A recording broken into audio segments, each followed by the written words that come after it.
Hello friends, welcome to all of you. तो आज हम बात करेंगे उत्तराखंड के कुछ महत्वपूर्ण प्रश्नों की, जो कि आने वाली सभी परीक्षाओं के लिए महत्वपूर्ण रहेंगे। तो अगर आप उत्तराखंड में किसी भी एग्ज़ाम की प्रिपरेशन कर रहे हैं तो आप हमारा चैनल फॉलो कर सकते हैं, क्योंकि यहाँ पर उत्तराखंड से संबंधित जितने भी इंपॉर्टेंट क्वेश्चंस हैं, फैक्ट हैं, मैं आपको बताने का पूरा प्रयास करता हूँ।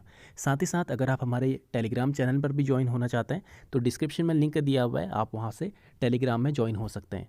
तो चलिए शुरुआत करते हैं आज की वीडियो की। हमारा पहला क्वेश्चन यहाँ पे है, श्रीदेव सुमन विश्वविद्यालय की स्थापना कब हुई थी? श्रीदेव सुमन विश्वविद्यालय की स्थापना कब हुई थी? इसका जो सही उत्तर है वो है सन 2012 को। सन 2012 को श्रीदेव सुमन विश्वविद्यालय की स्थापना हुई थी। आप डेट भी याद रख सकते हैं, 19 अक्टूबर सन 2012। 19 अक्टूबर सन 2012 को श्रीदेव सुमन विश्वविद्यालय की स्थापना हुई थी। हमारा अगला क्वेश्चन यहाँ पे है, नेशनल इंस्टीट्यूट ऑफ टेक्नोलॉजी की स्थापना कब हुई? तो चार ऑप्शन आपको यहाँ पे दिए हुए हैं। इसका जो सही उत्तर है वो है सन 2009 में। सन 2009 में नेशनल इंस्टीट्यूट ऑफ टेक्नोलॉजी की स्थापना हुई थी और ये श्रीनगर में स्थित है। एक चीज़ और आप यहाँ से याद रख सकते हैं, एक चीज़ आपने सुनी होगी, IIM Indian institute of management. तो ये स्थित है काशीपुर में और इसकी स्थापना हुई थी 27 अप्रैल सन 2012 में। तो दोनों चीज़ें आप याद रख सकते हैं। National institute of technology Srinagar में स्थित है, इसकी स्थापना 2009 में हुई। और IIM, जिसका फुल फॉर्म है इंडियन इंस्टीट्यूट ऑफ मैनेजमेंट, इसकी स्थापना जो है वो 27 अप्रैल सन 2012 को हुई थी और एक काशीपुर में स्थित है। तो अगला क्वेश्चन हमारे यहाँ पे है, गोविंद बल्लभ पंत विश्वविद्यालय की स्थापना कब हुई? गोविंद बल्लभ पंत विश्वविद्यालय की स्थापना कब हुई? इसका जो सही उत्तर है वह है 1960 में। 17 नवंबर 1960 को गोविंद बल्लभ पंत यूनिवर्सिटी, या कह सकते हैं विश्वविद्यालय की स्थापना हुई थी। आपको पता होगा काफ़ी फेमस ये यूनिवर्सिटी है और गोविंद बल्लभ पंत के नाम पर ये रखी गई है। ठीक है, तो आप याद रख सकते हैं 1960 में इसकी स्थापना हुई थी। डेट भी आप याद रख सकते हैं, 17 नवंबर 1960। अगला क्वेश्चन हमारे यहाँ पे है, गढ़वाली बोली की पहली रचना क्या है? गढ़वाली बोली की पहली रचना क्या है? तो जो इसका सही उत्तर है वह है ऑप्शन नंबर तीसरा वाला, गोरखावाणी। गोरखावाणी जो है गढ़वाली बोली की पहली रचना है। हमारा अगला क्वेश्चन यहाँ पे है, दून राजकीय मेडिकल कॉलेज की स्थापना कब हुई थी? दून राजकीय मेडिकल कॉलेज की स्थापना कब हुई थी? इसका जो सही उत्तर है वह है सन 2016 में। सन 2016 में दून राजकीय मेडिकल कॉलेज की स्थापना हुई थी। नाम से ही आपको पता चल रहा होगा कि देहरादून में स्थित है और इसकी स्थापना 2016 में हुई थी। और एक चीज़ और यहाँ पे है, आपने सुना होगा दून विश्वविद्यालय। आपने सुना होगा दून विश्वविद्यालय, काफ़ी फेमस ये विश्वविद्यालय है, लेकिन इसकी स्थापना जो है 1935 में हुई थी। तो आप दोनों को याद रखिएगा। मेडिकल कॉलेज की अगर बात करें, दून राजकीय मेडिकल कॉलेज 2016 में, और अगर दून विश्वविद्यालय की अगर बात करते हैं तो 1935 में इसकी स्थापना हुई थी। अगला क्वेश्चन यहाँ पे है, देवप्रयाग में संस्कृत विद्यालय किसने बनाया? देवप्रयाग में संस्कृत विद्यालय किसने बनाया?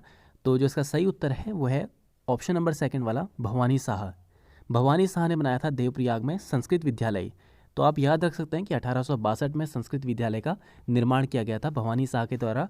वैसे सन तो ज़्यादा पूछेगा नहीं इसमें, क्योंकि हर बुक में अलग अलग यहाँ पे दिया गया है, लेकिन फिर भी जो प्रमाणिक पुस्तकें हैं उनमें 1862 दिया गया है। तो आप याद रख सकते हैं 1862 में देवप्रयाग में संस्कृत विद्यालय बनाया था भवानी शाह ने।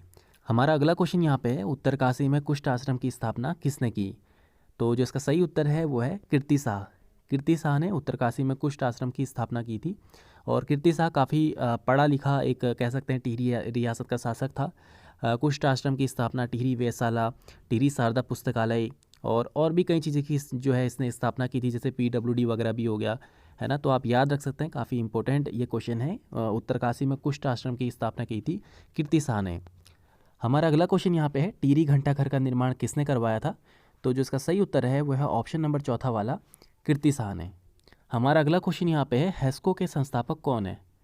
तो जो इसका सही उत्तर है वह है अनिल जोशी। अनिल जोशी है हैस्को के संस्थापक।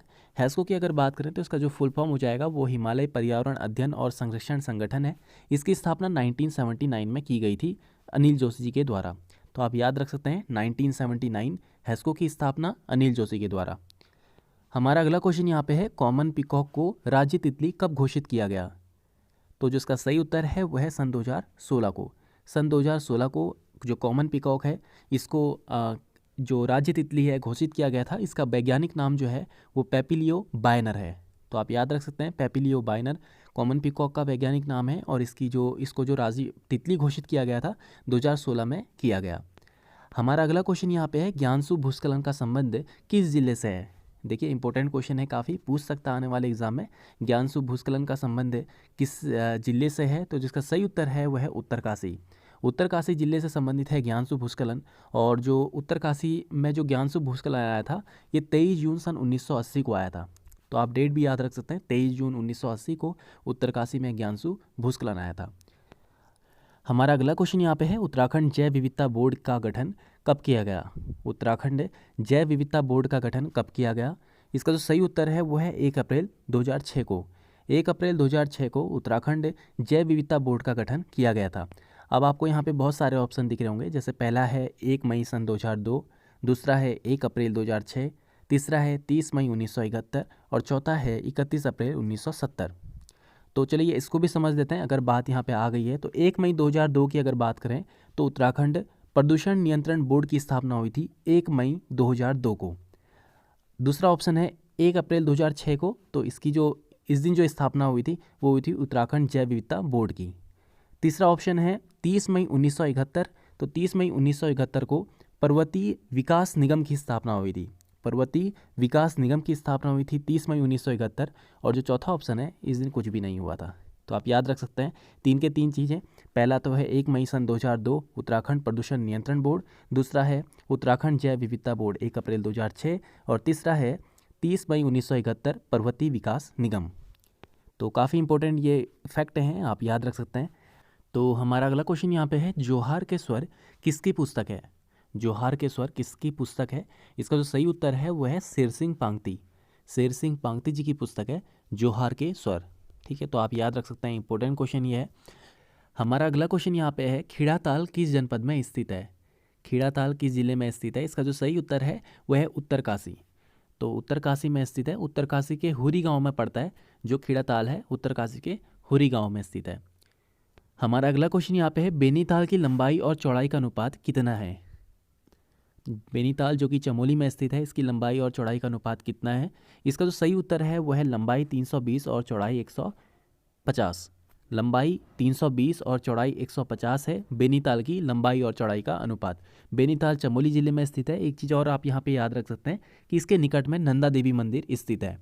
नंदा देवी मंदिर स्थित है बेनीताल के निकट में, जिसकी लंबाई और चौड़ाई का अनुपात जो है 320 और 150 है। तो आप याद रख सकते हैं। हमारा अगला क्वेश्चन यहाँ पे है, नीले रंग के कमल के लिए प्रसिद्ध ताल है?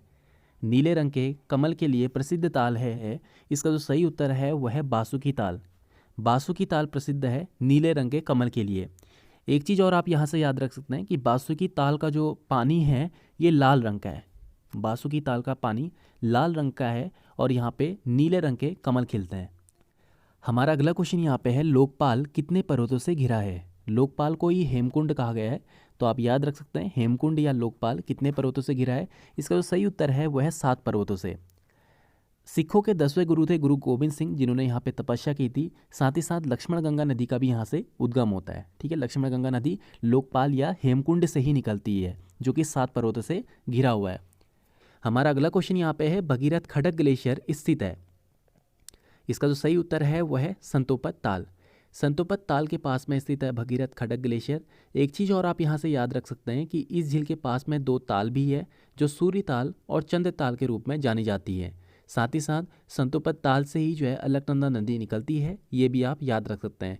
और जो संतोपत ताल है इसका जो आकार है वो त्रिकोण है, यानी कि 3 कोने वाला। ठीक है, तो आप याद रख सकते हैं भगीरथ खड़क ग्लेशियर संतोपत ताल के पास में स्थित है।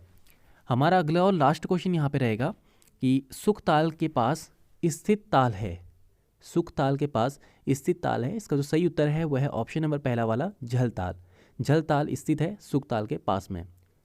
तो उम्मीद करता हूँ कि आपको वीडियो पसंद आई होगी। अगर आपको वीडियो पसंद आई हो तो आप हमारे चैनल को सब्सक्राइब करके बेल आइकन को जरूर प्रेस कर लें, जिससे कि नोटिफिकेशन आप तक पहुँचे सबसे पहले। साथ ही साथ अगर आप हमारे टेलीग्राम चैनल पर ज्वाइन होना चाहते हैं तो डिस्क्रिप्शन में लिंक दिया गया है, आप वहाँ से जाकर ज्वाइन हो सकते हैं। तो मिलते हैं नेक्स्ट वीडियो में कुछ नए क्वेश्चंस के साथ। तब तक के लिए धन्यवाद।